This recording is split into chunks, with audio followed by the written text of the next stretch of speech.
Curso de Betamigdash.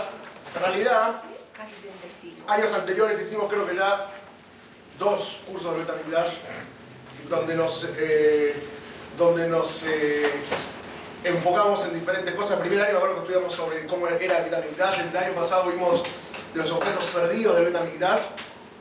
Entonces vamos a dedicarnos un poquito más a lo que es el trabajo mismo que se hacía dentro del Betamigdash y quiénes eran los que realmente llevan el trabajo pleno de Betamigdash. Acá creo que no tenemos a Gaby Goldman nada más como Cohen. Y gran parte de este shiur es muy importante para los Kohanim porque vamos a tratar mucho de realmente quiénes eran los Kohanim, cuál era el trabajo de los Kohanim, cuáles eran las ropas de los Kohanim y realmente tratar de ver y analizar quién realmente hoy son Kohanim o si se puede saber quién son realmente Kohanim y cómo se... ¿Y quiénes se hacen? ¿Eh? ¿Y quiénes se hacen? ¿Cómo quiénes se hacen? hacen? ¿Quiénes se hacen los Kohanim? Bueno, vamos a ver que...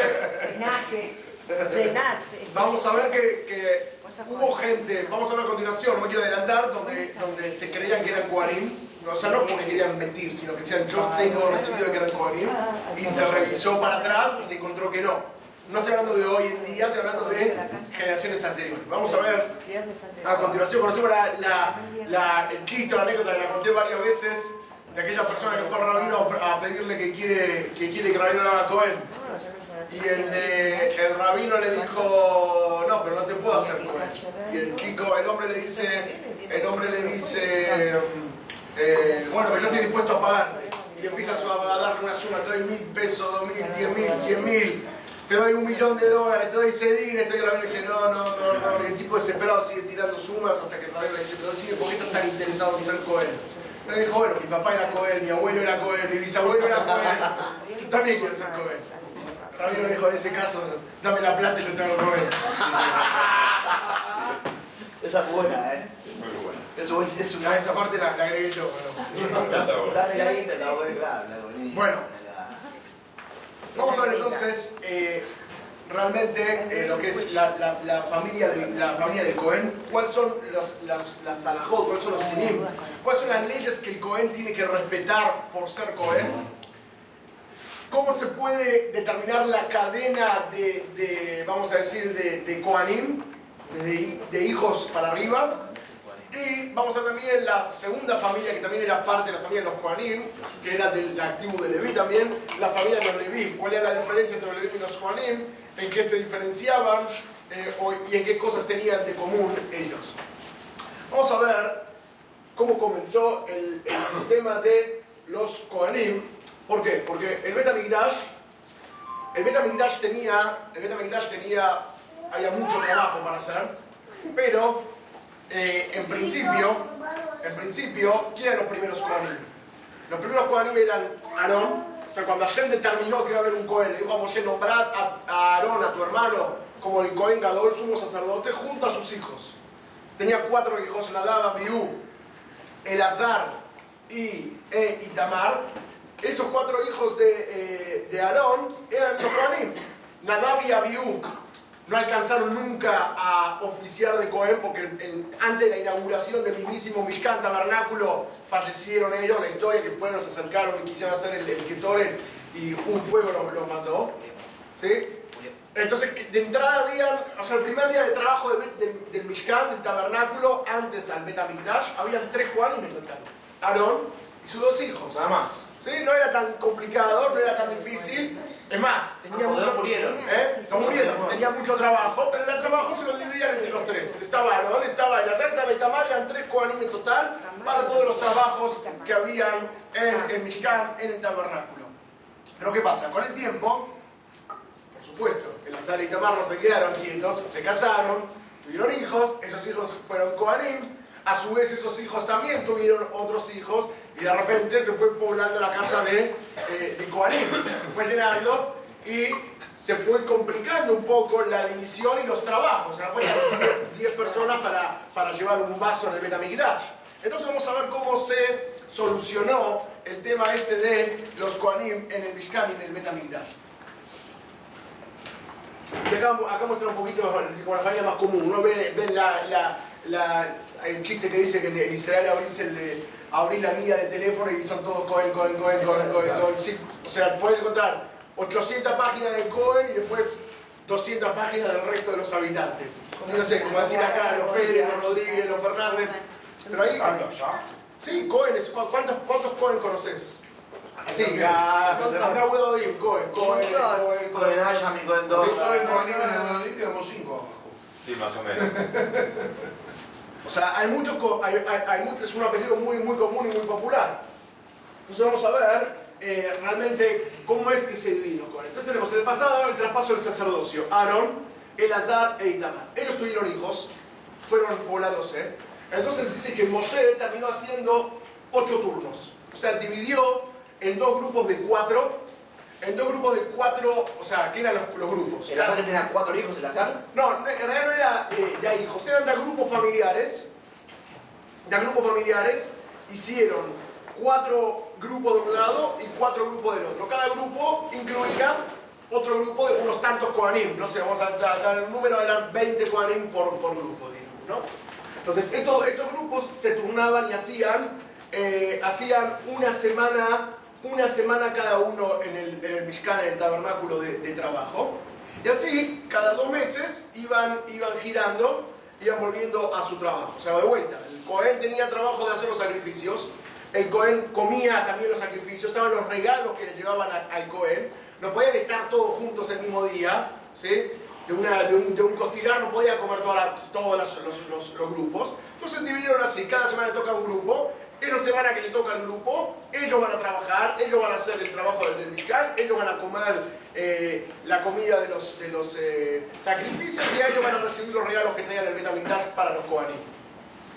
Si algún Kohen tenía una necesidad como individual de ir al Bet HaMikdash o al Mishkan, no sé, ejemplo, el Kohen se impurificó y tenía que traer su sacrificio, o tuvo una bendición, tuvo un hijo, tuvo algo bueno y quería agradecer, que se traía en ese caso un corban especial de agradecimiento, él podía ir como uno más del público a llevar su sacrificio, pero no como trabajador, digamos, venía como un civil más al tabernáculo. Exactamente. Entonces tenían los primeros 8 turnos. Así fue durante algún tiempo, pero de vuelta, esos 8 turnos pasaron a crecer también. No se quedó en esas familias. Baruch Hashem siguió viendo brajá, siguieron teniendo chicos, los Rafael y los Kohanim siguió creciendo y cada vez hacía falta más, cada vez había más Kohanim para trabajar para los mismos puestos de trabajo. O sea, no había más puestos de trabajo en el Mishkan, eran esos. Por lo tanto, en la época estamos hablando de Shmuel Anabilla y de David Amelech. De 8 grupos pasaron a ser 24 grupos. 24 grupos. Entonces sigue que cada grupo era 2 veces por año. 2 semanas por año. 2 semanas por año. 2 semanas por año hacía cada grupo. Cada 6 meses. 48 son 52 semanas. No, cada 6 meses. 52 semanas son 4 años. 24 años. no, Más de 4 años. 48 semanas. Son 48 semanas. 48 semanas. Una vez por año, una vez por año cada. No, 24. 2 semanas. 48 dijo. 48 o 24 dijo. 24 Ah, 24. Entonces 2 veces por año cada grupo. 2 semanas por año. No puede ser. No, no puede ser 2 semanas por año. ¿Cómo que no? Si son 52 semanas que tiene el año. 24 por 2 son 48. 24 son 2 años. Son 48 semanas. Sí, Bueno, 2 sí, semanas. no, está perfecto. Está perfecto. Ah, Son bueno, ahí, 48 semanas. 2 semanas por año. 2 semanas cada uno. 48 Ese semanas. va- Ay, qué lío, debe ser lío. ¿Y las 4 que faltaban? Era una semana y cuando pasaban 6 meses se daban la vuelta y volvían a trabajar una semana. Sí, después tenían vacaciones los Kohanim, podían hacer trabajos secundarios, pero en realidad los Kohanim, sabemos, lo vimos hace poco incluso en la Torá, los Kohanim no tenían trabajos muy estables fuera del Bet HaMikdash. Los Kohanim no tenían tierra heredada, la tierra de Israel tampoco, vivían de los regalos de la gente. ¿Por qué? Porque los Kohanim fueron tomados por Hashem como santos, como Kedoshim, son los que representan de alguna manera a Hashem, y llevarle los regalos a los Kohanim era una manera de agradecerle a Hashem también, y de eso ellos vivían. Si después alguno podía hacerse una changuita durante el año, durante el tiempo que no trabajaban en el Bet HaMikdash, podían hacerlo, pero su trabajo oficial en el Bet HaMikdash con su grupo le tardaba, una semana cada 6 meses, 2 semanas al año. Vamos a ver también que llegaba la semana. ¿Está bien? Le toca a la familia Goldman, le toca a la familia con todos los primos, con todos los tíos, le toca ir al Mishkan, le toca ir al tabernáculo. Y por ahí en el montón y tampoco va a ir a la También, ahora qué pasa, no sé, somos la familia, somos 500 nosotros. Vienen con el bisabuelo, con todo, somos 500, bueno dale, ¿cómo hacemos? ¿Hay trabajo para los 500 o 1000? ¿Hay trabajo para todos? También, en una semana tenían que dividirse todos también. Entonces, de vuelta, había otro sorteo también entre las familias para dividirse, claro, quién iba cada día de la semana y qué trabajos iban a hacer cada uno en esa semana. Y así terminaron haciendo un trabajo mínimo cada uno. Todos sabían hacer shejitá, Todos tenían que estar instruidos para hacer. Igual tenían diferentes trabajos. A ver, los trabajos del Cohen tenían, entre otras cosas, había que limpiar el Bet HaMikdash, había que cuidar el Bet HaMikdash, o sea, hacer guardia desde adentro. Los Levim, vamos a ver después que ellos hacían guardia desde afuera del Bet HaMikdash y los Kohanim lo hacían en lugares de adentro, o sea, diferentes puntas y piezas y portones. Había que traer los animales, había que sacrificar los animales, había que hacer limpieza de los animales, se enchastraban con sangre, había trabajo para hacer. Y los Kohanim prácticamente sí, sabían hacer todo. Quizás había algunos que estaban más instruidos, tenían más cancha en una cosa o en la otra, pero generalmente estaban preparados para eso, o sea, trabajar una semana al año, lo mismo. Que vamos bien. Lo mismo que semana. Dale, Gaby. 2 semanas. 2 semanas toda la familia. Me ha tocado un día nada más. Un día te va Uno día al año a tocar un día y pasar y la hace mal encima. Ahora, en las fiestas, vamos a ver, las Shalosh Regalim, las 3 fiestas principales, estamos hablando de Pesach, de Shavuot y de Sukkot, donde sabemos de la Tefilá, hacía una especial aliada a Reguel, había una especial peregrinación a Jerusalén con los animales, gente que no iba todo el año al templo, a Yerushalayim, esperaba para una de esas oportunidades para llevar sus sacrificios. Decirle que no patee así. Por lo tanto, por supuesto, estamos hablando que miles y miles y miles de personas pasaban en esos días de Yom Tov, pasaban por el Bet HaMikdash a hacer los sacrificios. Ahí sí hacía falta refuerzos, hacía falta más Kohanim, y por eso en las fiestas y fechas especiales podían venir cualquier Kohen, o sea, cualquier Kohen del montón que quería participar, participaba.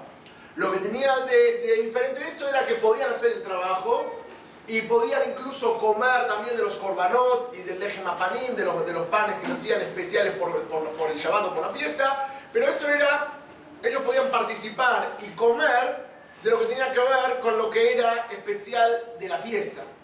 Lo que era diario, eso pertenecía al grupo que le tocaba esa semana, o sea, de vuelta.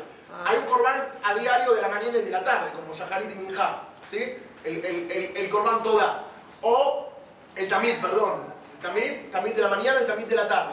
Después estaba, como dije antes, venía alguien que quería traer un agradecimiento por algo especial. O alguien que quería pedir expiación por algo, que todos eran korbanot. Esos korbanot regulares correspondía al grupo que le tocaba por el calendario en esa semana.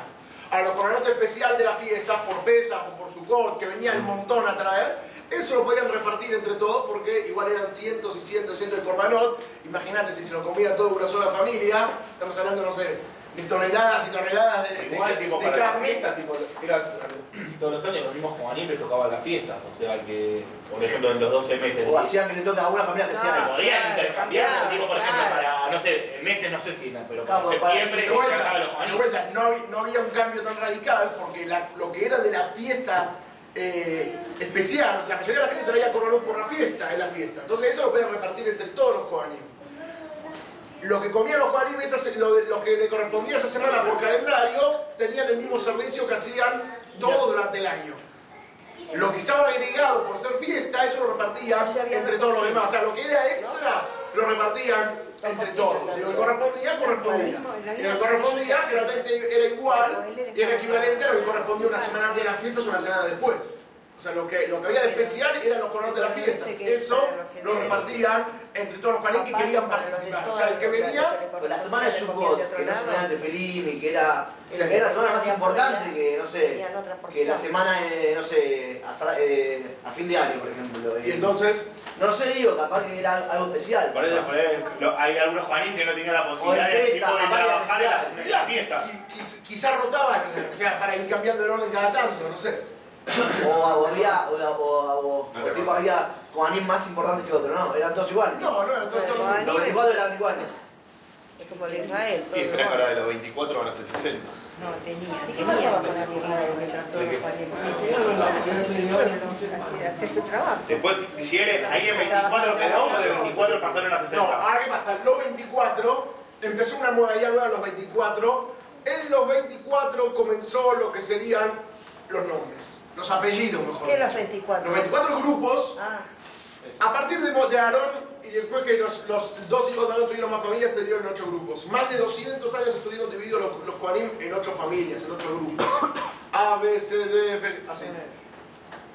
Después de 200 años, en la época de Shmuel, Naví, profeta Samuel y David Amelech, pasaron a ser 24 grupos. A cada esos 24 grupos le asignaron un nombre. Y trae en la Gemara y en diferentes lugares trae los nombres de las familias de cada uno de esos grupos. Con estos nombres los destacaron. Acá trae Seorim, Harim, Hidayá, Yoyarim, Malkiyá, Miamin, Akotz, Abiyá, Yakim, Eliashib, Shahaniau, Yashua, Jupá, Yeshabab, Bilgá, Imer, Yehezkel, Tajiyá, Apitzetz, Jezir, Lajim, Gamul, Rayahau y Mazayau. Vamos a ver estos nombres los traen en diferentes lugares y vamos a ver cómo en la historia se encontraron diferentes descubrimientos donde aparecían estos nombres. Esto lo trae el Sefer Divrei Hayamim, trae estos 24 nombres. Y así se conocían cada una de las familias, cada grupo tenía su nombre específico. Pero con el Cohen adelante. Eran todos Kohanim. Pero, por ejemplo, Cohen... No existía el nombre Cohen. No existía. No existía el apellido Cohen todavía. Esto era el distintivo que tenían ellos como familia, como un grupo específico de Kohanim. No existía... Cohen era el estatus que tenía, somos Kohanim, pero no había la familia Cohen.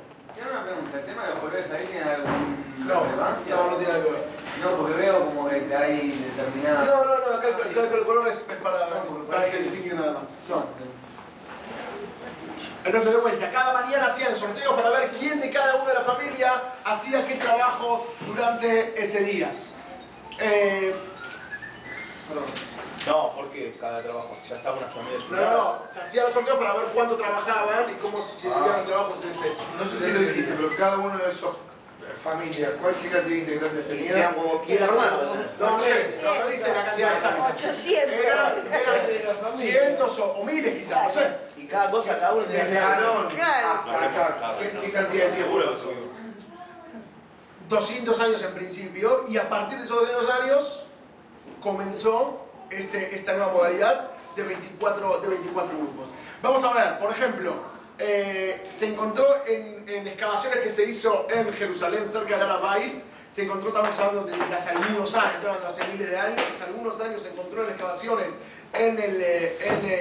cerca del Arabait, cerca donde está el Kotel, en las excavaciones se encontraron como una matzebá, como un monumento de una tumba de ahí enterrada donde decía, o sea, grabado en la piedra. Este kever, esta tumba, es de Elazar, Hanayá, Yoezer, Yehudá, Shimon, Yohanan, Bnei Yosef, o sea, varios nombres, hijos de Yosef, hijos de Obed Yosef, Elazar, Bnei Haniyá, Kohanim, Mibnei Hazir. O sea, de la familia de Hazir. O sea, no tiene que ver con la palabra Hazir que conocemos generalmente en la Torá, pero así se llamaban. O sea que decía, somos tantas personas que estaban ahí enterradas, que eran de la familia de Hazir, los Kohanim. Esto es lo que trae, o sea, concuerda con lo que dicen Divrei Hayamim, estamos hablando de 1000 y pico de años atrás, Divrei Hayamim trae los nombres y nombra la familia de, como dijo acá, de Jezir. Y ahí en la piedra encontraron en las Jafilot, en las excavaciones en Jerusalén, encontraron de que realmente había una familia que eran Bnei Kohanim, conocidos como hijos de Kohanim, con el apellido, con el nombre de Jezir. Después tenemos otra historia que cuentan sobre otro nombre de acá que tenemos, el nombre de Bilgá. No está acá, tenemos Bilgá. Bilgá también era una familia de Kohanim, y cuentan que el nombre de Bilgá se conocía de una manera un poco negativa. ¿Por qué? Porque había una mujer llamada Miriam Bat Bilgá. Esta mujer, Miriam Bat Bilgá, era la época del primer Bet HaMikdash, y ella dejó la religión, renegó de su religión, renegó del judaísmo y se casó con un griego. Y cuenta que en el momento de que los griegos entraron a destruir el Bet HaMikdash y el Mizbeach se estaba quemando, dice que ella subió arriba, se paró arriba del Mizbeach y empezó tipo a desafiar a Dios diciéndole, dice, ¿hasta cuándo Dios vas a hacer de que están quemando el Mizbeach y de que vos estás gastándole la plata? Dice, ¿hasta cuándo vas a gastar la plata de los judíos, del pueblo de Israel, y cuando te necesitan no le das una mano? O sea, ¿por qué? Porque el Mizbeach sacaba plata, ¿viste? Había que todo el tiempo poner correr, y ahora no le das bolilla, ahora te quemás y ahora los abandonás. O sea, es una manera despectiva, y cuenta que por eso se conocía a la familia de los Kohanim como Bilgá, y de hecho dice que después, cuando se reconstruyó el Bet HaMikdash, los Kohanim lo castigaron a la familia de Bilgá. Fueron castigados por haber engendrado una persona así. Y fue un castigo provisorio donde le cerraron, entre otras cosas, le cerraron la pieza donde iban las ropas de los Kohanim de ellos y tenían que usar ropas prestadas. Fue como una penitencia, exactamente. Y así se conocía la familia de Bilgá. Esa historia de Bilgá es conocida, la traen en la Gemara, si no me equivoco, lo traen, sí, en la Gemara de Sukkah. Entonces estamos hablando de vuelta de una de las familias que se conocía como Bilgá, y ya hay más, ¿cómo se dice? Más datos de la Gemara de que existía realmente una familia llamada Bilgá, que eran, o que estaba certificado, vamos a decir de alguna manera, de que son una familia de Kohanim. Después tenemos también la familia de... ¿Hola?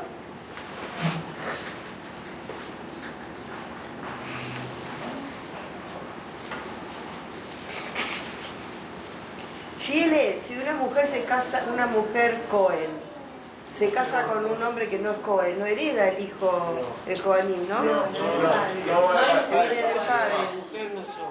¿No? Mi padre es Cohen. Ah, sí. Pero padre Bueno, Cohen no se puede casar con otro que no sea Cohen. Yo no soy Cohen. Mira, la mamá de ella no es Eso, Cohen. el hijo no es Cohen. Tu papá es Cohen. Mi mamá por mi abuelo. Tu papá No es Cohen. soy religioso, nada. Pero tu papá no. No sé qué, ya bastante tienen con que son ustedes las que nos hacen judíos. Quieren hacernos Kohanim ¿Qué tanto también. quieren? En la Gemara trae, en otro lugar de la Gemara trae sobre una familia que se llamaban los hijos de Bet Katrus, se llamaba la familia de Katrus. Y no es una de acá, otra familia que trae después, la Gemara que eran conocidos como Kohanim, que se llamaba Bet Katrus. Y también en diferentes excavaciones en el Roba Yehudi que está en Jerusalén, en la parte vieja de Jerusalén, también se encontró ahí una excavación en un lugar donde había una balanza donde decía Bet Katrus, donde decía que pertenecía a la familia de Katrus.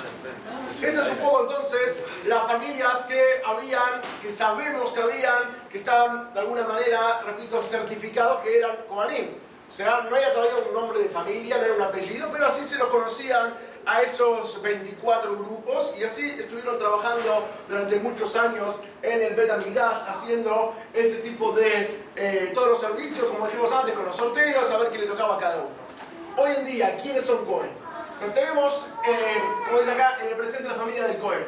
Tenemos los que son parcialmente Cohen. ¿Por qué parcialmente Cohen? Porque hay una Hazaká, hay una Kabbalah, ¿sí? Una transmisión de generación en generación, de padre a hijo, que esas familias son Kohanim, y de hecho los nombres mismos, los apellidos, están diciendo de alguna manera que son Kohanim. De todas maneras, no nos podemos llevar al 100% por ese nombre.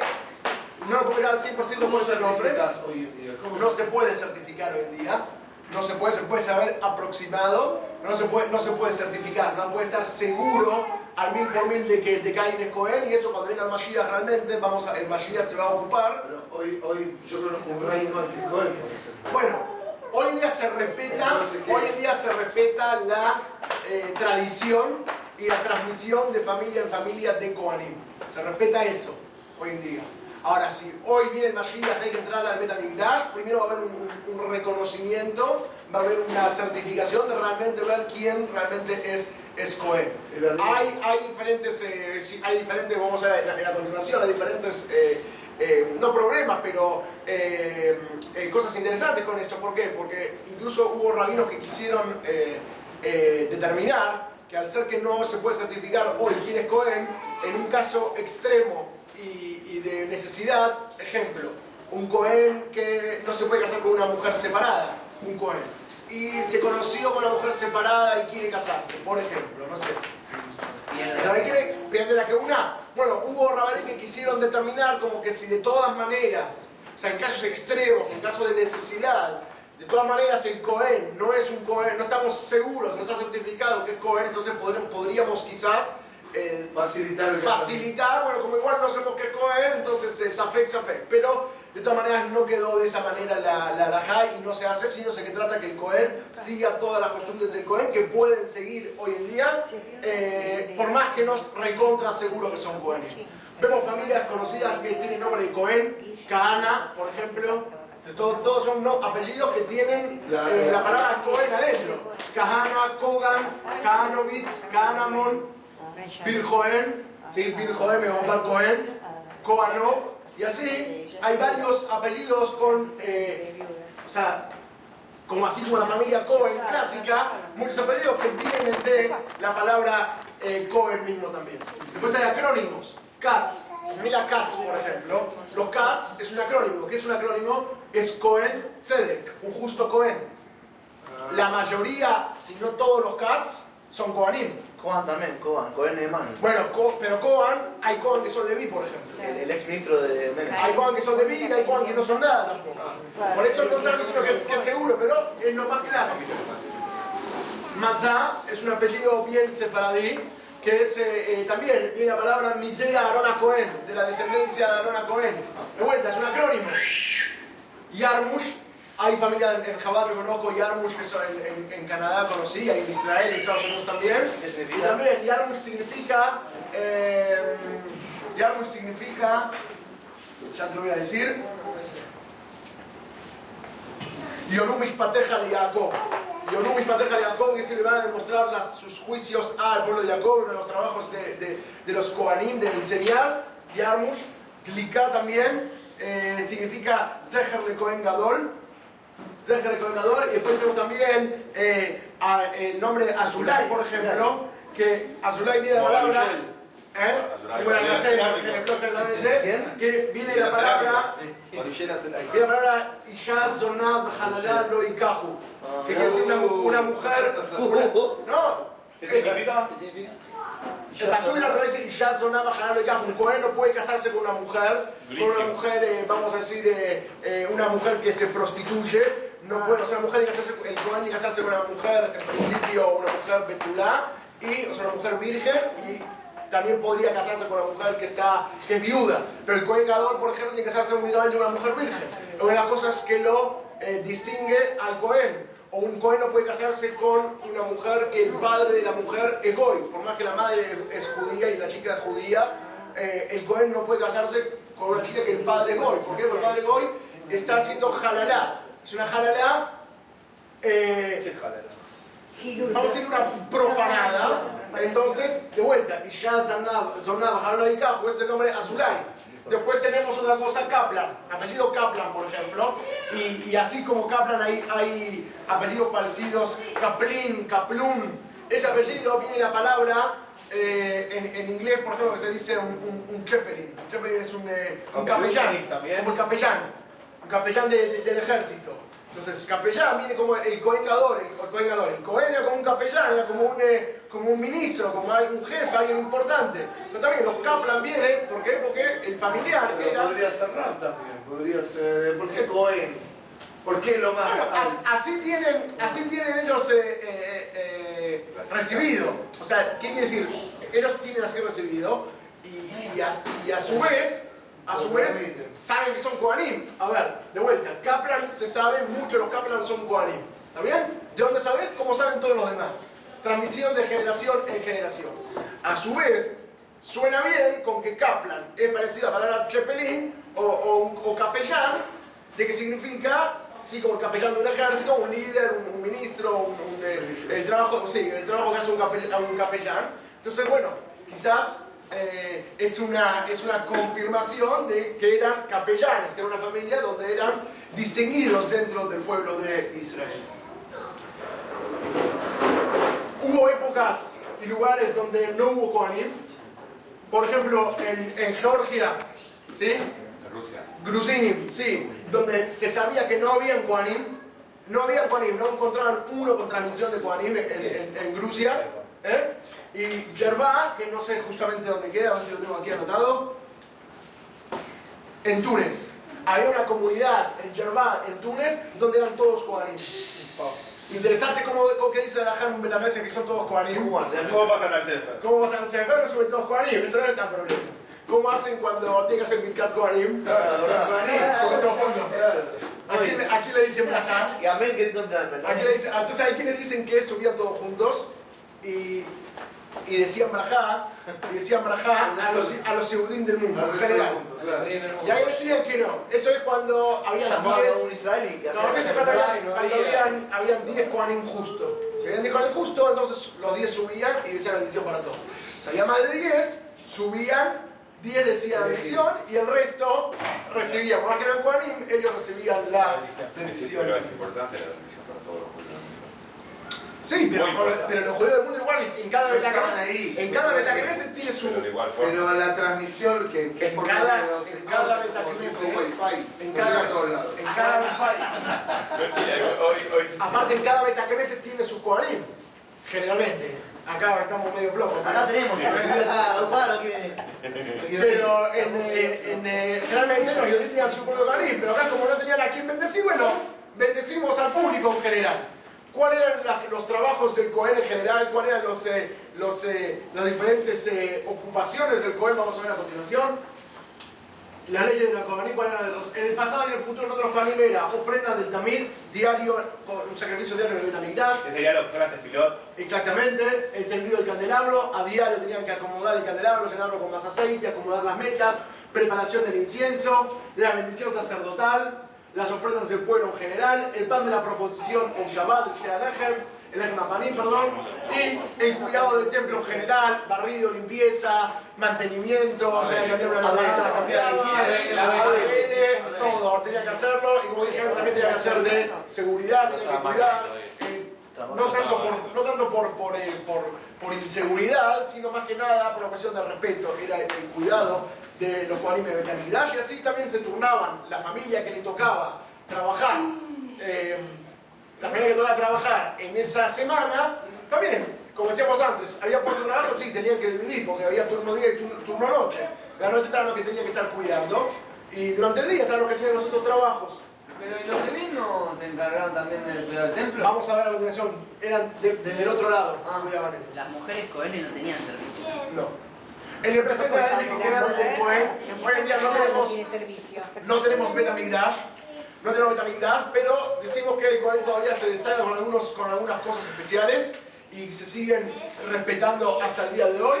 Son, por ejemplo, la bendición sacerdotal, el Birkat Kohanim, prohibición de casarse con una mujer divorciada, la impureza de un muerto, un Cohen Gadol, un sacerdote, un Cohen en general. Hoy en día no puede estar cerca de un muerto, no puede estar bajo el mismo techo de un muerto, solamente de un pariente directo, y si no puede ir al cementerio, y por eso en algunos lugares se trata, cuando se entierra un Cohen, si puede hacerlo del lado, vamos a decir, de la fila de alrededor, como de afuera, cosa que si el familiar quiere venir a visitar, no puede entrar desde afuera, y se encuentra directamente con su pariente y no tiene que pasar por otro lugar.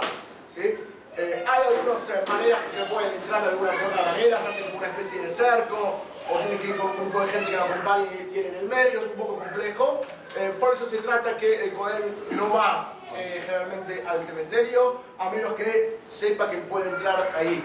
Por eso también los Kohanim se cuidan mucho en general.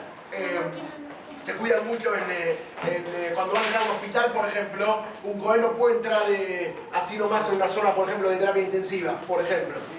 ¿Por qué? Porque ya moría alguien, está ahí. Exactamente, no puede estar en ese sector. Entonces, muchas veces, más en Israel, un Cohen cuando necesita entrar a esos lugares pregunta antes si puede entrar y si está todo bien. Pero realmente se evita. Muchas veces hubo lío en lugares como en Israel, por ejemplo, cuando hacían rutas nuevas, había lugares que decían que pasaban por ahí, por diferentes tumbas, y era un problema para los Kohanim, que iban a hacer rutas que los Kohanim no iban a poder pasar.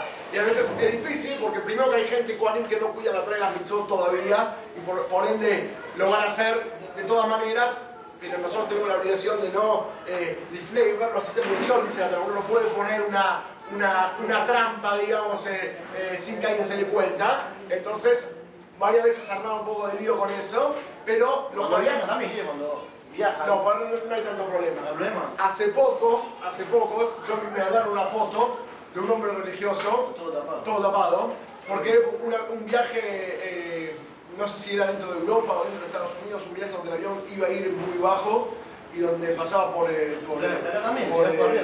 tumbas y no sé quién le dio la indicación de que tenía que taparse y el hombre, que era un Cohen, se tapó como con una ¿viste esos pilotos transparente? Se tapó con eso durante todo el viaje para no pasar. No sé de dónde, yo nunca lo vi en esa foto, no sé de dónde lo sacó, pero ahí vemos que los Kohanim hasta el día de hoy se cuidan de esas cosas. Subir a la Torah, sube el Cohen, nos podemos darle la primera liga, se le da al Cohen. Y el respeto hacia los Kohanim se trata de que el Cohen no haga en general esfuerzos, ¿sí? Se trata de que el Cohen uno tiene que respetarlo, se trata de que el Cohen, por ejemplo, de no molestarlo. Si alguien le dice al Cohen que es servir un vaso de coca, mejor al Cohen no molestarlo, molestar a otra persona. ¿Sí? Al Cohen hay que servirle. ¿Sí? Trátelo bien. Un pasaje. Hay que poner la se va a casar, encima así que se duplica el cabrón. Hay que ser tu suegra que no te puede maltratar. Cohen es mi suegra. Ah, ¿también? así. Bueno, en el pasado había un betín, ¿sí? Para determinar el linaje de los Kohanim, como decíamos antes, cómo podemos saber con seguridad quiénes son Kohanim. Había una época, un betín, una corte donde determinaban allá realmente quién era Cohen y quién no, y de esa manera ellos podían revisar hacia atrás todo el linaje. Había un lugar mismo en el Bet HaMikdash, en Mishkat HaGazit, una pieza que había dentro del Bet HaMikdash, una habitación, donde era el lugar donde estaban como dije, como estaba esta corte, que podían determinar y revisar el linaje de los Kohanim. ¿Sí? Con documentos que Acá dice, estos buscaron escrituras genealógicas, mas no pudieron ser... dice que en una situación que cuenta la Gemara sobre esa pieza donde se revisaba el linaje, en una época buscaron escrituras de una familia, mas no pudieron ser halladas y fueron desestados del sacerdocio. Les dijo el gobernador que no comiencen de las cosas santísimas hasta que se levante el sacerdote de los Urim y Tumim. Bueno, no está traducido perfecto acá, pero lo que quiere decir es, como vamos a ver a continuación, también estaba el Urim y Tumim, que era la pechera que usaba el Cohen Gadol, que tenía Ruach HaKodesh con eso, lo vamos a hablar a continuación. De esa manera, hasta que el Urim y Tumim esté de vuelta, esto ya después de la destrucción del primer Betamigdash, donde ya no estaba el Urim y Tumim, y dijeron que esté el Urim y Tumim de vuelta, o sea, cuando venga el Mashiach va a poder determinar esas familias que fueron puestas en duda si son Kohanim, va a poder determinar realmente si lo eran o si no lo eran. Pero vemos ahora que había una corte donde podía determinar quién era y quién no. Hoy en día, seguro son Kohanim, dice que en el año 97 se hizo un estudio de ADN en Israel de unos tantos Kohanim, y dice que salió que en cada uno de esos Kohanim había un cromosoma que era idéntico de cada uno, y que de acuerdo a ese trabajo de ADN sale que 2000 años atrás seguro que todas las personas que estaban ahí tenían un padre en común. Sabemos que realmente hay algo con eso. De todas maneras, hoy en día nosotros no nos podemos basar alágicamente por el ADN. Sí, hay que ver si el ADN tiene suficiente... ¿Cómo? también tiene que ver con la línea paterna, porque puede que tenga... Bueno, muy bien, puede ser que el padre sí sea Cohen, pero que el padre se mandó una macana y perdió alágicamente el estatus de Cohen. Entonces puede tener el microsoma ese de Cohen, pero normalmente... Exactamente, pero, o incluso un Cohen, si se casó, Dios libre, con una mujer no judía, ¿sí? El chico va a tener el cromosoma del padre, pero era Goy directamente. Claro, determina la genética, pero no la conducta. Entonces, no nos podemos basar hoy por el ADN, decir si yo soy Cohen, hacemos un ADN y lo vas a poder determinar. ¿Sí? O sea, puede que no está fundamentado para ver judía y puede entonces haber similar en el resto de las personas. Cuando se hizo ese estudio en Israel en el año 97, hubo gente que dijo que no, que ese microsoma también está en otro grupo de gente.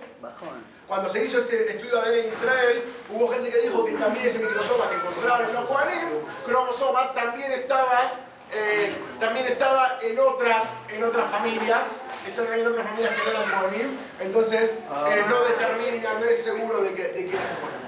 O sea, hay un poco o sea, entre los mismos científicos o profesores de que no precisamente, que no es un descubrimiento tan grande. En el futuro el Mashiach revelará el linaje, está que dice Maimónides, en los días del Mashiach, cuando se asiente su reinado, reúna a todo el pueblo de Israel, serán designados por providencia divina, se le otorgará a él, como está escrito, se sentará, fijará y purificará. O sea, el Mashiach, una de las primeras cosas que tiene que hacer, va a tener que poner la casa en orden y decir quién es Cohen y quién no. Los hijos de Leví serán purificados desde un principio y dirán, este es el linaje de Cohen, los Leví van a nombrar a cada uno de los Cohen. Ese va a ser el trabajo que va a hacer el Mashiach. ¿Cuál es el rol de la familia de los Leví? Hablamos antes de los levitas que también eran de la misma familia, de la misma tribu de Leví. Los levitas, como dije, el rol de Leví era cantar el Bet HaMikdash, cuidaba el Bet HaMikdash y también hay un diezmo especial que se les daba a los Leví, dado que ellos tampoco tenían parte de la tierra de Israel y tampoco tenían otros trabajos que no sean el Bet HaMikdash. ¿Sí? La familia de Leví también tiene nombres que son conocidos como Leví. En su momento los pusieron a los Leviim, los puso Aaron a Cohen para ayudar en los trabajos, para hacerle apoyo en el Bet HaMikdash. Y los nombres conocidos realmente son a Leví, Levinson, Levitsky, Lewinsky, Levin, Levayo, Levinstein, acrónimos también, así como vimos con la familia Katz, por ejemplo, tenemos la familia Segal o Sigal, que es Sgan de Cohen, que es dice. ¿Alguien de Leví? No. Por eso digo, de vuelta, no es fijo, no es seguro. Es aproximado. Hay Segal que no son Leví y hay Segal que sí son. Los que sí son, debe ser judío. Ahora, si es la familia de Leví, no sé. Segal de Cohen Gadol y Bloch también es un acrónimo que representa a los Leviim. ¿No? Lewinsky me hace acordar a Mónica. Y después hay otras familias. Después hay otras familias como la familia. ¿Qué dijo? ¿Lo ayudó? De Lewinsky. La secretaria de... Hay otros nombres como la familia Soloveitchik, por ejemplo, hay un gran conocido erudito, el rabino Soloveitchik, que dice que Soloveitchik en ruso es un pájaro que canta. Entonces, así se le conoce a la familia el pájaro que canta. ¿Por qué? Porque los Leviim tenían la función en el Bet HaMikdash de cantar, eso es lo que hacían ellos. Bueno, vamos a ver ahora la segunda parte del Shiur, las ropas que usaban los Kohanim. Sí, sabemos que las ropas tienen un punto destacado dentro de nuestra Yahalut, ¿sí? Y vamos a ver algunos puntos en la historia. Algunos puntos en la historia donde habla sobre las ropas. ¿Sí? Hoy en día hablamos de marcas. Hoy en día podemos hablar de marcas, podemos hablar, no sé, de la calle Avellaneda, de todos los fabricantes, todos los galpones, etcétera, los shoppings, los grandes diseñadores, tenemos, no sé, Gucci, Versace, Yves Saint Laurent, Hugo Boss, Zara, todo lo que le guste. Pero ¿quién fue el primer diseñador de moda en la historia de la humanidad? Dios. Dios, la Torá cuando habla de las vestimentas del Cohen Gadol, Hashem dice qué color, qué hilo vas a usar, cómo va a ser la ropa. Hashem fue el primer diseñador de ropa, el primero que dio la Torá, exactamente, y así se hizo. El primer ministro también, por supuesto. Pero fue el primer lugar donde habla de ropas, cómo fueron hechas, con qué colores, y exacto y perfecto, es en la Torá con las vestimentas del Cohen Gadol. ¿Sí? ¿Cuáles fueron las vestimentas? Todas las vestimentas para un Cohen simple y las vestimentas del sumo sacerdote. Antes tenemos que ver que las vestimentas tienen un rol importante dentro de la historia, ¿sí? Dado que en principio, bueno, sabemos que las ropas comenzaron a usarse cuando Adán y Jabá hicieron su pecado, porque dado que en ese momento les entró a ellos la vergüenza. Hasta ese momento, dado que no había maldad y oscuridad en el mundo, no había vergüenza, podían estar desnudos y no era algo raro. En el momento en que pecaron, se dieron cuenta de que estar desnudos no es algo correcto. ¿Por qué? Porque tuvieron vergüenza, empezaron ya estaban en otra dimensión, la dimensión de después del pecado, cambiaron las cosas. Enseguida dice que Hashem les hizo ropas de una planta de higo que había allá. Y así cuenta también diferentes situaciones que tienen que ver con las ropas. Cuando hablamos por ejemplo, de Jacob con Esaú, cuando dice que le arrebató la bendición que había hecho para su hermano, la Torá también cuenta que Jacob se puso las vestimentas de su hermano Esaú para parecer otra cosa. ¿Sí?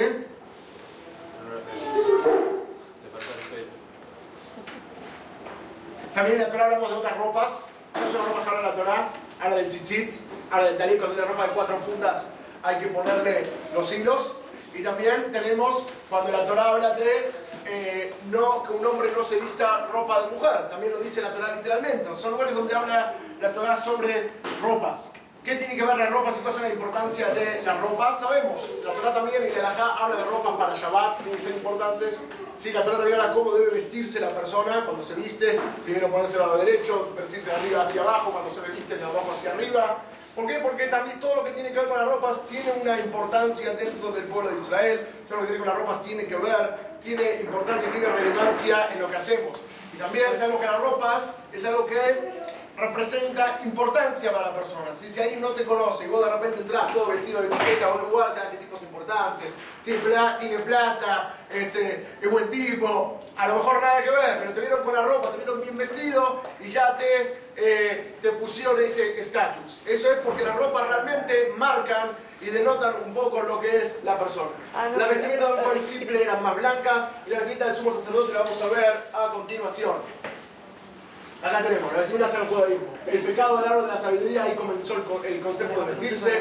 Jacob se viste las ropas de Esaú, no cambiaron sus vestimentas en Egipto. También dice que uno de los motivos por el cual fueron redimidos de Egipto fue justamente que no cambiaron sus ropas, tampoco cambiaron su idioma, no cambiaron su forma de hablar, ¿sí? Pero muy importante, no cambiaron sus nombres. Pero la Torá aclara, no cambiaron sus ropas. Estamos viendo de que las ropas tienen una importancia y un significado. Y, por supuesto, las vestimentas del sacerdocio que vamos a ver ahora. El traje de la vestimenta dentro de la ley judía, el orden para vestirse, la derecha ante la izquierda, las vestimentas en el momento del rezo, también hay vestimentas especiales.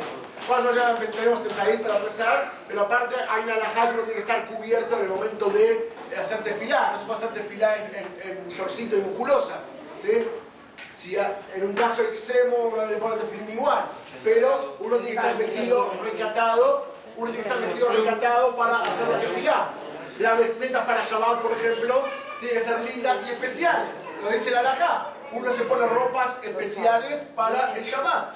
Y también está el concepto del recato con las ropas, cubiertos y llamar la atención, tanto para un hombre como para una mujer, y principalmente para una mujer, está el concepto del recato. También tiene mucho que ver con las vestimentas. En la Gemara también tenemos a Rabbi Yohanan. Rabbi Yohanan las llamaba las ropas mejabdusa. ¿Qué es mejabdusa?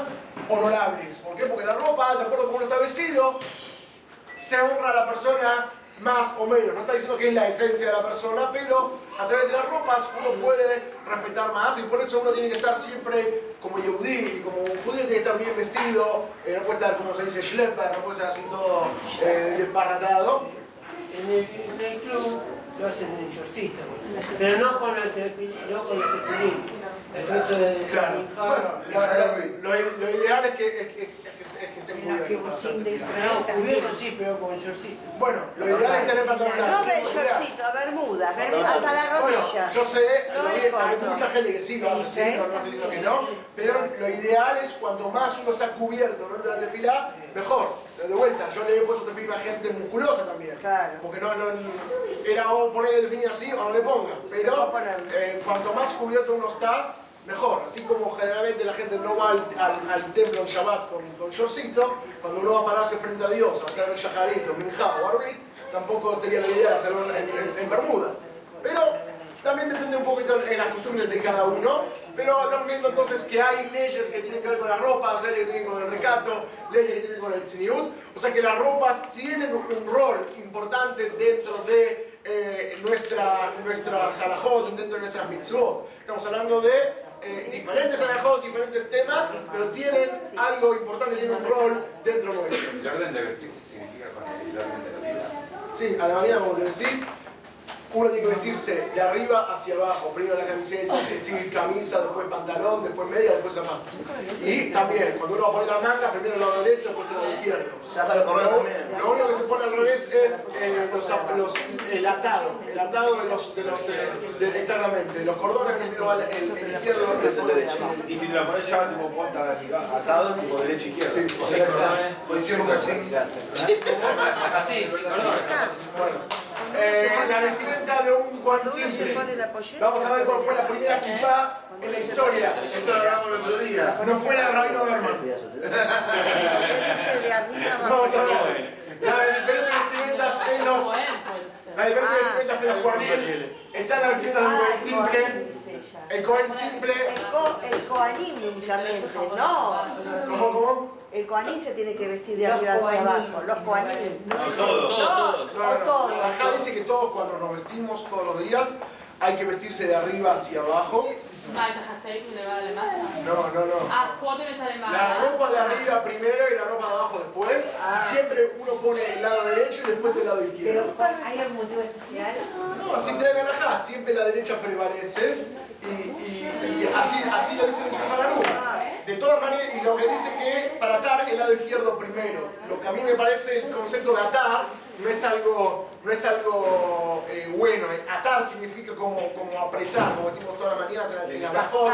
Decimos matir a Surim, que desata a los atados. Me parece que puede interferir también. Como solo conoce la mano izquierda. Me parece que lo estoy bien. Puede ser. El tema de atar es algo un poco de gvurot, un poco de firmeza, de fortaleza, entonces eso lo hacemos con el lado izquierdo y no con el lado... Claro, primero como lo hacemos de segunda y no de tercera. Vestimenta de un Kohen simple, el Kohen común tenía 4 ropas que tenía que tener vestido. El Kohen Gadol tenía las vestimentas de oro y tenía las vestimentas blancas que usaba en ocasiones especiales como ser el Yom Kippur, por ejemplo, que mechaban de las ropas especiales y las ropas blancas que se usaban en Yom Kippur, como vamos a ver a continuación. ¿Cuál era la primera ropa de las 4 que usaba el Kohen simple? La primera ropa era los Michnasai, era un pantalón, ¿sí? Era un pantalón que era como una bermuda. El pantalón era una bermuda que era de la cintura hasta las rodillas. Esa era la primera ropa que usaba el Kohen. Una bermuda que era de la cintura hasta pasando las rodillas. Pero arriba de toda esa ropa estaba el camisón. Una camiseta que cubre la completud del cuerpo. O sea, el pantalón era como una ropa interior, el pantalón de la bermuda. Y arriba era una túnica blanca que cubría desde los hombros hasta los pies, y eso se hacía a medida de cada Kohen. Está escrito en una halajá que trae en Maimónides también, que el Kohen no podía estar mal vestido, el Kohen no podía tener la ropa que le quede grande o la ropa que esté rota, ¿sí? Incluso dice que el Kohen no podía tener la ropa arreglada. Cuando la ropa estaba desgastada y no servía más, se tiraba. Se hacía, vamos a ver a continuación, también se hacían con la ropa del Kohen que era de algodón, se hacían mechas para el candelabro, o se hacían mechas para cuando el Simchat Tashervá prendían antorchas, ese tipo de cosas se utilizaban las ropas. Pero, ¿por qué? Porque el Kohen tenía que estar impecable siempre. La segunda ropa entonces era esta especie de túnica o camisón. Después tenía el sombrero, que fue la primer kippah de la historia. ¿De qué estaba hecho el sombrero del Kohen Gadol? No del Kohen Gadol, perdón, de los sacerdotes en general. ¿De qué estaba hecho? De tela, de cuero. Bueno, era una especie de gasa. Era una especie de gasa que se la colocaban en la cabeza. ¿Viste cuando se pone que nadie le pase, ¿no? Un yeso y le ponen y empiezan a dar vuelta? Bueno, agarraban la cabeza del Kohen y le empezaron a girar y iban formando de abajo más ancho y de arriba más angosto hasta que hacían el sombrero. O sea, que se agarraba la punta y tiraba a hacer un tronco. ¿Sabes cuánto tenía? ¿Sabes cuánto tenía la tela? 8 metros. 8 metros envueltos alrededor de la cabeza. Esa es la sabiola. ¿Y cómo se saca? ¿Después se lo debe sacar? Caminaba de costado. Después de hacer ¿Qué tanto? ¿Qué le hizo Pero son 8 kilos de gas, 8 kilos de hierro. 8 metros. 8 metros. Ah, ¿Qué son dos vueltas? No, se vestían solos. Pero 8 metros. No, se lo hacía el compañero. El amigo. Después tenemos la faja. Llegaba a las 8 de la mañana para... Esperá que esto lo termina. Usaba una faja, un cinturón, viste que uso yo en Shabbat. Bueno, ellos también usaban, pero este tenía 16 metros. Así era la costumbre, 16 metros de largo tenía la faja. El comunicador iba así, lo iba enrollando así, viste, hasta que... después le daba 5 minutos para el mareo que tenía. No, después se entró. Se va rodando.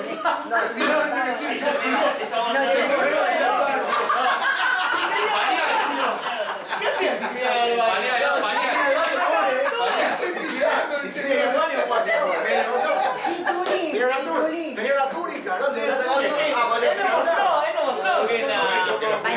En el short que tenía un agujerito adelante y el cierre adelante. En general, justo me preguntaba la semana pasada, me preguntaba David, justamente me preguntaba acerca del garde que usamos nosotros.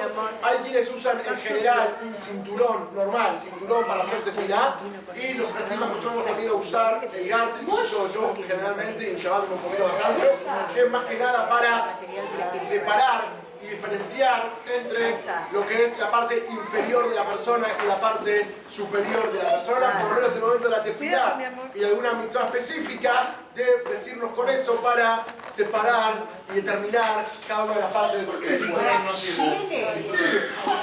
Pero para hacer algo más notorio. Sin hacer comparaciones, la vestimenta de todo es muy buena a la de No me sorprende nada que tiene tali, tiene hay muchas cosas de lo que están copiadas de nosotros, incluso que empiezan a usar incluso los Kohanim tenían como un Cohen que era también doctor para cuidar y para atendernos en cada exactamente, no para cada una de las necesidades. Hay una sala donde estaban las ropas, era una sala donde tenían ahí, habían como los vestuarios, ¿viste? El vestuario de la morena, tenían cada uno su casillero con las ropas colgadas para el trabajo que tenían que hacer. Iban y decían, ven, como, no sé si se puede notar acá en el dibujo, los estantes con cada uno tenía su muda de ropa y allí se vestían. Vamos a ver cuáles son las vestimentas del sumo sacerdote. El Cohen Gadol tenía ropas especiales, adicionales a las 4 vestimentas que vimos recién. Tenía otras 4 ropas y eran las siguientes. Tenía una túnica que era de color gelet, que era celeste, y abajo tenían campanitas y granadas. ¿Sí? Las campanitas... ¿Abajo de dónde? Abajo de la túnica, sí. Tenía campanitas, muchos dicen que era para que por respeto cuando se llega el Cohen Gadol, claro, que sepa que el Cohen Gadol está entrando y hacía ruido. El Rimón dice que uno de los motivos por qué tiene una granada, o sea, como cosida, la granada dice que es escrito que en el pueblo de Israel dice Afilu Hatarim Shebaem Meleim Mitzot Karimón, que incluso los pecadores del pueblo de Israel están llenos de mitzvot como una granada. Y el trabajo del Cohen Gadol como sumo sacerdote y líder del trabajo en el Bet HaMikdash tiene que ser velar por todos, no solamente por la gente tzadik y correcta, sino también por la gente que lamentablemente hasta ese momento está incorrecta. Entonces justamente la manera de representar que el Cohen Gadol le importaba y se preocupaba por todos era justamente las granadas abajo en su vestimenta. Otra cosa que tenía el Cohen Gadol era una pechera. ¿Sí? La pechera tenía, esto era algo que iba encima de todo, una especie de chaleco, y voy a decir la historia que se acostumbra a contar, cuenta sobre Rashi. Rashi cuenta de que una vez se le estaba en la calle, por algún lugar, y dice que vio una ministra, así dice Rashi, vio una ministra que estaba vestida con un chaleco especial, y dice que a Rashi le molestó mucho eso que vio, no sé si fue algo que no era recatado o algo que le chocó mucho, y Rashi se molestó, dice que estuvo mucho tiempo molesto por eso que tuvo que ver sus ojos. A continuación, cuando estaba Rashi viendo las diferentes revestimentas del Cohen Gadol, no tenía idea, cuando la Torá habla de esta vestimenta, creo que era el efod, Rashi no sabía cómo era, y ahí se le vino a la mente lo que vio de la ministra que estaba cabalgando y entendió que el chaleco que vio en ese momento era similar a lo que la Torá habla del Kohen Gadol y dijo, ahora entendí por qué se me presentó eso. Gracias a eso pude hoy entender cómo era esta vestimenta del Kohen Gadol. Se entiende acá tenía como un tipo de tiradores que iban atrás del Kohen Gadol y él iba arriba de las ropas, arriba del pantalón, arriba de la túnica que él tenía. Arriba de esto iba conectado, iba enchufado lo que era el José Mishpat, el Urim Yetumim. Vamos a ver a continuación qué era esto. ¿Cuánto pesaba todo eso? No sé. Y era verá, pues era pesado. Mañana una pedada la corcodita y la empujaba. Está de calzo, pobre. Mañana de frío. Todo abierto, pues. Todavía hay aire. Sgan de Cohen. Sgan de Cohen. Como vice Cohen. Sigal. El segundo.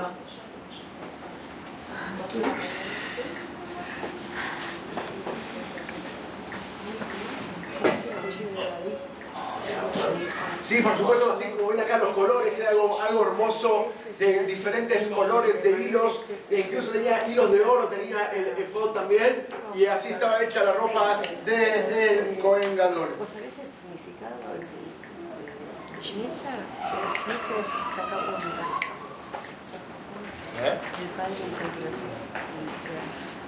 carpintero. Por último, tenía el Kohen Gadol la tiara, cada vez en cuanto a la evidencia, tenía acá en la cabeza el Kohen Gadol, tenía, acá está, ves todo el Kohen Gadol vestido, ven, está la ropa blanca, la ropa tjelet, la ropa celeste, este tipo de mameluco, ¿sí? Y acá estaba el Hoshen con el Urim Yetumim, y arriba estaba el tzitz. ¿Sí? El tzitz era esto que tenía acá sobre el turbante que usaba el Kohen Gadol, tenía como una especie de corona que también estaba hecha de algo especial, estaba hecha de oro, y la ponía el Kohen sobre su frente y la ataba con hilos de tjelet, hilos de color celeste, los ataba atrás, y ahí arriba en la corona decía Kodesh Hashem, decía sagrado para Hashem. El Kohen Gadol tenía prohibido levantar las manos por encima de la frente, donde decía Kodesh Hashem, como que eso era lo más alto y no podía levantar las manos.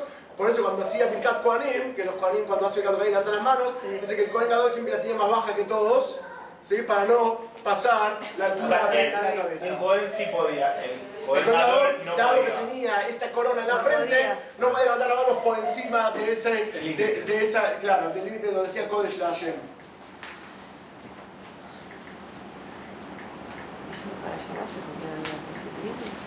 Teníamos que era así para Por eso también cuando encendían el candelabro tenían la escalerita de candelabro porque la altura no daba para... Así parece como el tipo tiene como un tefilín en la frente. ¿Tiene qué? Como un tefilín. Bueno, esto era la ropa clásica del Kohen Gadol, del sumo sacerdote. Ahora, ¿qué pasa? Las ropas blancas eran para momentos especiales como el Yom Kippur, que justamente la blancura representa lo más puro, la blancura representa lo más limpio, lo más refinado, y por eso también nosotros en Yom Kippur, muchas queilot acostumbran a vestirse con ropas blancas, incluso mujeres que acostumbran a vestirse con ropas blancas, ¿sí? Nosotros los hasidim nos ponemos encima de las ropas clásicas, nos ponemos el kittel, nos ponemos la ropa blanca, justamente para parecernos como malajim en el día de Yom Kippur. El Kohen Gadol, parte de su servicio ayer en el día de Yom Kippur, era con ropas blancas. Creo que varias veces...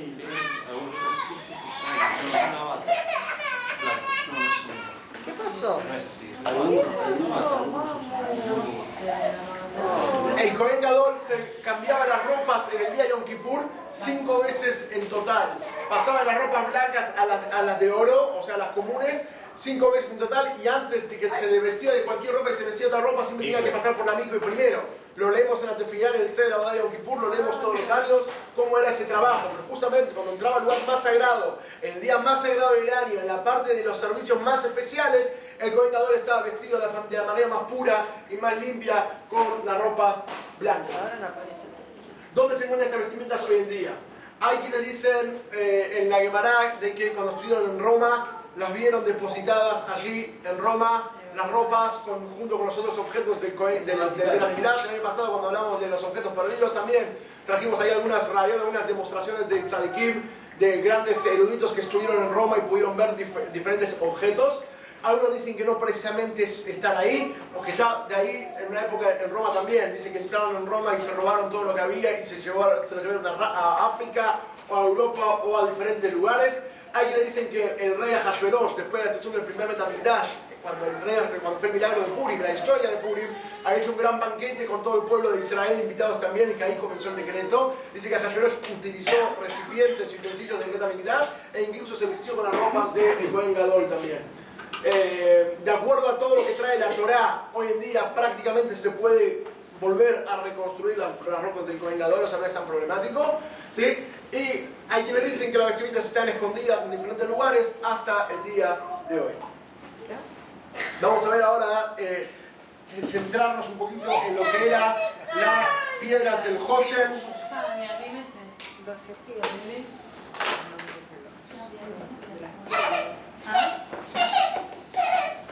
Sí, hay una última cosa que quería decir, algo interesante. ¿Por qué el Cohen Gadol, si es tan importante el oro, ¿sí?, y la plata en el Betamigdash, por qué no, en Yom Kippur no se vestía el Cohen Gadol con las ropas de oro para hacer el trabajo más importante? Justamente explican de que el Cohen Gadol, uno de sus trabajos principales en Yom Kippur era pedir perdón y expiación, en el día del perdón, por supuesto, por el pueblo de Israel. Hay un dicho que dice, en categor nace negor, el acusador no se puede hacer, el abogado acusador no puede ser abogado de fe, no puede ser defensor. Por lo tanto, dice, el momento de Yom Kippur donde están pidiendo por la expiación del pueblo de Israel, el oro recuerda un poco el het, el pecado del becerro de oro. Entonces es como contradictorio que el oro, que representa un poco al becerro de oro, venga acá a pedir perdón y expiación por el pueblo de Israel. Entonces por eso, para pedir perdón, se utilizan las ropas blancas del Cohen Gadol. Esto es lo que tiene que ver con las ropas. Vamos a ver entonces lo que tiene que ver con el Hoshen. El Hoshen era este pectoral que usaba el Cohen Gadol, era algo muy, muy especial, era algo increíble, era algo milagroso incluso, y era algo totalmente bello. Eran piedras preciosas que eran de un color increíble.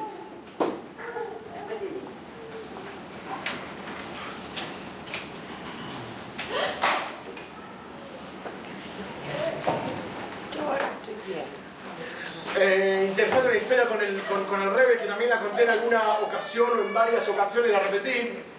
Una vez una mujer pasó por dólares, el Rebbe repartía dólares generalmente los días de domingo, y habían horas de 4, 5, 6, hasta 8 horas, y el Rebbe estaba repartiendo dólares de bendición a cada uno.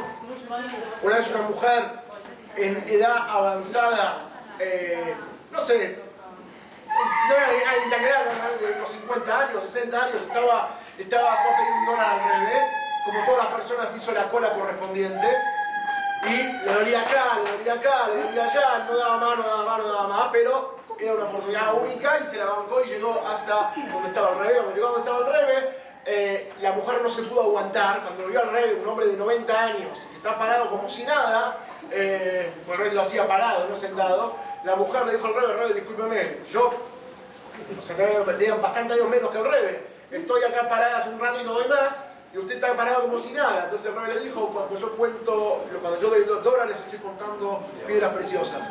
Cuando uno cuenta piedras preciosas, no se cansa. Bueno, esto es lo que la historia con el Rebbe. ¿De dónde viene el primer lugar donde un judío es una piedra preciosa? Viene justamente del pectoral del Hoshen Mishpat que tenía el Cohen. ¿Por qué? Porque eran 12 piedras, donde en cada una de las piedras de diferente color o diferente piedra preciosa, tenía grabado el nombre de una de las tribus. Eso representa que cada tribu y cada yehudí es una piedra preciosa, es un yalom, cada yehudí es un diamante. El pectoral era el siguiente, ¿sí? Venía con las cadenas de oro y tenía las 12 tribus, Reuben, Shimon, Leví, Judá, Isahar, Zebulún, Dan, Naftalí, Gad, Asher, Yosef y Binyamin. ¿Sí? Era un cuadrado con las 12 piedras. Algunos opinan que las 12 piedras no estaban puestas así, sino que estaban puestas a los anchos, o sea, 3 filas de 4 en lugar de 4 filas de 3. Interesante, ¿ven cómo lo marca acá? Cada una de las piedras eran de otro material, y algo interesante con las letras de todas las tribus que estaban anteriormente estaban casi todo el abecedario judío. Faltan algunas letras nada más. A ver si entra acá con yo para que podamos ver mejor. Acá están las piedras, se ve más claro. Acá está. El grabado de las piedras, así estaba, pero todas las letras del abecedario se encontraban con las 12 tribus, menos 4 letras. Habían 4 letras que faltaban, 4 letras que faltaban en el abecedario para completarlo todo por completo. Por lo tanto, se le agregó unas palabras más al joya de las piedras. Aparte de las tribus, se le agregó la palabra Abraham, Yitzhak y Jacob.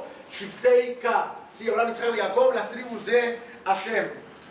Quiero ver si tengo acá las letras que faltaban. Las letras que faltaban son la letra Het, la letra Tet, la letra Tzadik y la letra Kuf. Cuando se agregó Yitzhak, pusieron la Het, la Tzadik y la Kuf. Y Shiftei K, la letra Tes que faltaba. O sea, 4 letras que faltan entre las 12 tribus para que se complete todo el abecedario.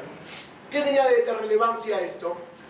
Lo importante que tenía todo esto era que el Hosher se utilizaba, entre otras cosas, para comunicarse, el Cohen, el sacerdote, comunicarse con Hashem. ¿Cómo era esto? El Cohen Gadol se le presentaba, una persona venía al Cohen Gadol y le preguntaba algo que quería, pero tenía que ser algo determinado. Tipo decir, ¿me caso o no me caso? Y el Cohen Gadol hacía tefilá, y por intermedio de Ruach HaKodesh, de un espíritu profético, el sumo sacerdote veía como las letras de los nombres de las tribus que estaban anotadas, con las otras letras que se agregaron, como que se iluminaba esa letra, y se iluminaba y se formaba una palabra. Esa palabra era la contestación que venía por orden de Hashem para poder revelar la duda que tenían en ese momento. Y así durante muchos años se sacaron muchas dudas y de esa manera consultaban. Por ejemplo, lo trae directamente en la Torá, lo trae de una manera literal, cuando habla de la repartición de la tierra de Israel. La repartición de la tierra de Israel fue hecha de 2 maneras, tanto con un sorteo y aparte fue con la providencia divina y el espíritu profético del Hosher, de las piedras del pectoral que tenía el Cohen.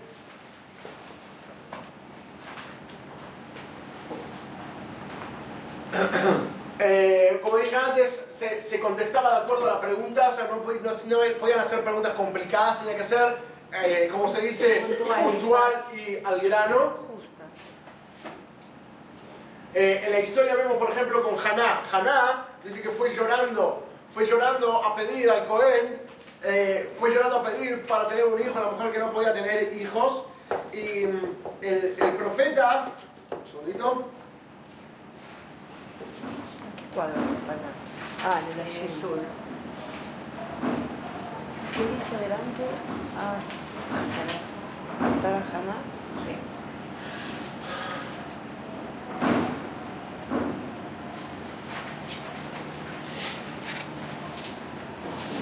Y arriba dice, arriba de Haná,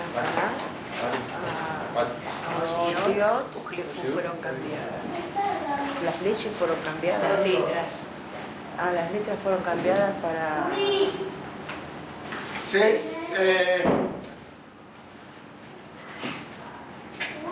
Cuando Haná fue el profeta, Elí fue a preguntar, a pedirle para tener un hijo, dice que estaba llorando como una loca.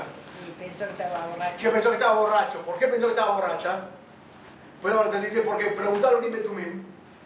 Preguntaron Urim Betumim, y en Urim Betumim salió la palabra, o sea, a través de la letra salió la palabra, las letras Shin, Kaf, Resh, Hei. Él interpretó como Shikorá. Shikorá, que es borracha. Entonces dijo, esta mujer está borracha, está loca. Pero en realidad no estaba borracha, sino quería un hijo. Y de ella salió después el profeta Shmuel. ¿Sí? ¿Dónde estuvo el error entonces? ¿Le dijo mal, le dijo que está borracha? La misma letra de la palabra Sherá, quiere decir apta. Es apta para tener un hijo. El profeta, vamos a decir, Elías Cohen, entre comillas, se equivocó. Las letras las leyó, pero interpretó mal el orden. Claro. Lo que era Sherá, apta para poder tener un hijo, lo interpretó como una borracha y se la sacó de encima. Igual, después, por supuesto, tuvo la brajá y nació nada más y nada menos que el profeta Shmuel. Que Samuel, ¿no? Sí, Shmuel. Sí, más bien en la época de Ezra, el escriba en la época cuando se construyó el segundo Betamigdash, ya estoy terminando, cuando se construyó el segundo Betamigdash, también se habían varias familias que ya estaban medio dudosos si eran Kohanim o no, y a través del Urim Betumim, a través del Hoshen, de las piedras, pudieron dilucidar si realmente eran Kohanim o no, y esa dice que fue la última vez que se utilizó el Hoshen Mishpat. Está escrito que hasta la llegada del Mashiach vamos a esperar que se vuelva a construir y realizar para poder decir a través de eso quién son los Kohanim y quién no. Hay una historia, bueno, hay también bastante detalles sobre el tipo de piedras, cuál es cada una de las piedras, no se sabe específicamente cuáles son. Hay algunas que se pueden entender por los nombres, como la piedra dice Zafir, que es el zafiro, entonces se puede más o menos aprender qué tipo de piedra es. La primera piedra que dice de Rubén dice Odem, Odem viene la palabra Adom, entonces dice una piedra que es de color rojo, pero no se sabe específicamente cuáles de las piedras son ellas. Una vez contó un Shabbat la historia con Dama Bendetina, un goy que tenía una de las piedras preciosas para el Hoshen que a los Kohanim le faltaba, y le fueron a pedir que se las venda, y este goy le dijo: no tengo ningún problema de vendérsela, pero las llaves del tesoro las tiene mi papá, y mi papá está durmiendo y guardó las llaves debajo de la almohada y no lo pienso despertar. Y los Kohanim le ofrecieron mucha plata y él no estaba dispuesto a sacar hasta que se tuvieron que ir. Era un goy.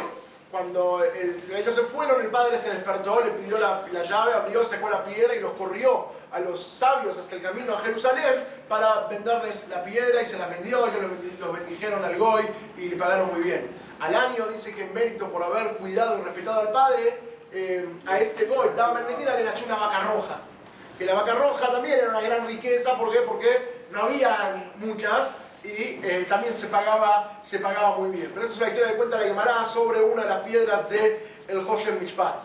Después hay una historia muy interesante que, si Dios quiere, a ver si la puedo contar es una historia larga y muy atrapadora, que es la historia que se cuenta sobre una de las piedras del Hoshen que llegó a el Museo de Londres, ¿sí?, en Gran Bretaña, y hay toda una historia increíble sobre esa piedra que estaba guardada ahí, porque dijimos, fue escondido el Hoshen o fue llevado, y de Roma se fue destruido, fue llevado a diferentes lugares o vendido a diferentes lugares, y así dice que hay una piedra que cayó en un museo de Londres, donde la guardaron de